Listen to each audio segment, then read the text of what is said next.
Το τελευταίο διάστημα έρχονται όλο και περισσότεροι ασθενείς στο ιατρείο μου με συρίγγιο προκτού και μου ζητούν να χειρουργηθούν με λέιζερ. Ταυτόχρονα βλέπω όλο και πιο συχνά ασθενείς που ήδη έχουν χειρουργηθεί με λέιζερ, αλλά το συρίγγιό τους έχει υποτροπιάσει, δηλαδή έχει ξαναεμφανιστεί. Και εδώ θέλω να ξεκαθαρίσω κάτι πολύ σημαντικό.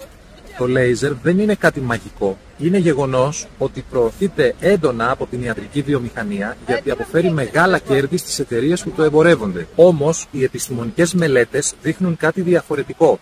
Ότι ο καυτηριασμός των συρικίων με λέιζερ δεν έχει την επιτυχία που διαφημίζεται. Σύμφωνα με πρόσφατα δεδομένα, η πιθανότητα αποτυχίας της συγκεκριμένης επέμβασης είναι περίπου 35%.